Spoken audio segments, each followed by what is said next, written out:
السلام علیکم ورحمۃ اللہ وبرکاتہ۔ دلچسپ معلومات کتاب کے اندر آخر میں دعوت اسلامی کا تعارف ہے، اس کو بھی انشاءاللہ پیش کرتے ہیں تاکہ کچھ اس میں رہ نہ جائے۔ دعوت اسلامی کے تعارف سوالاً جواباً شروع کرتے ہیں۔ بسم اللہ الرحمن الرحیم۔ سوال: دعوت اسلامی کے بانی کون ہے؟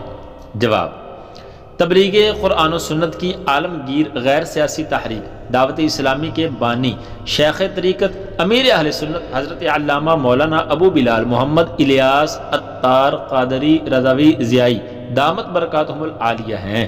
سوال: امیر اہل سنت دامت برکاتہم العالیہ نے دعوت اسلامی کا مدنی کام کس سن میں شروع فرمایا؟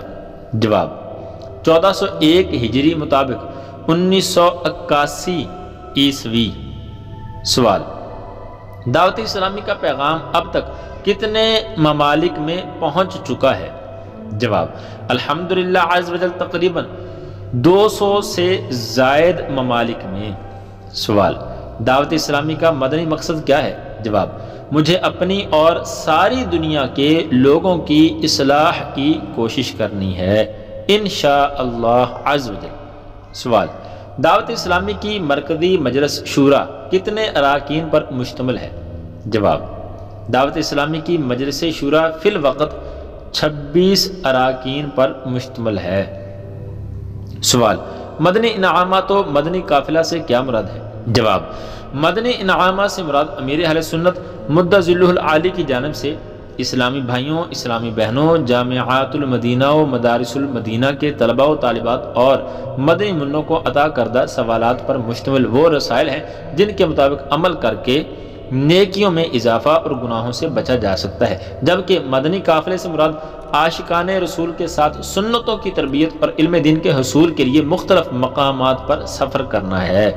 سوال: مدنی حلیہ کسے کہتے ہیں؟ جواب: داڑھی، زلفیں، سر پر سبز امامہ شریف، سبز رنگ گہرا یعنی ڈارک نہ ہو، کلی والا سفید کرتا سنت کے مطابق آدھی پنڈلی تک لمبا، آستینے ایک بالشت چوڑی، سینے پر دل کی جانب والی جیب میں نمایاں مسواک، پاجامہ یا شلوار ٹخنوں سے اوپر، سر پر سفید چادر اور پردے میں پردہ کرنے کے لیے مدنی انعامات پر عمل کرتے ہوئے کتھئی چادر بھی ساتھ رہے تو مدینہ مدینہ۔ سوال: دعوت اسلامی کا اولین مدنی مرکز کہاں تھا؟ جواب: جامع مسجد گلزار حبیب، گلستان اوکاڑوی، سولجر بازار، باب المدینہ، کراچی۔ سوال: دعوت اسلامی کے اشاعتی ادارے کا نام کیا ہے؟ جواب: مکتبۃ المدینہ، جو اب تک 527 سے زیادہ کتب و رسائل شائع کر چکا ہے۔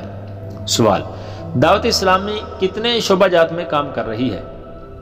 7 کے نام بتائیے۔ جواب: تادم تحریک دعوت اسلامی 102 شعبہ جات میں مدنی کام کر رہی ہے، جن میں سے 7 یہ ہیں: نمبر 1 دارالافتاء اہل سنت، نمبر 2 المدینۃ العلمیہ، نمبر 3 جامعۃ المدینہ، نمبر 4 مجلس تراجم، نمبر 5 مجلس تحقیقات شرعیہ، نمبر 6 مدنی چینل، نمبر 7 مجلس IIT۔ سوال: مجلس خدام المساجد کس مقصد کے تحت قائم کی گئی؟ جواب: امیر اہل سنت دامت برکاتہم العالیہ کی تمنا ہے کہ ہماری مساجد آباد ہو جائیں، ان کی رونقیں پلٹ آئیں اور پرانی مساجد آباد کرنے کی کوشش کے ساتھ ساتھ نئی مساجد بھی تعمیر کی جائیں۔ اس ضمن میں مجلس خدام المساجد قائم کی گئی۔ سوال: مدنی تربیتی کورس کتنے دن کا ہوتا ہے اور اس کا مقصد کیا ہے؟ جواب: یہ کورس 63 دن کا ہوتا ہے، جس کا مقصد مبلغین کی تیاری اور ان کی تربیت ہے۔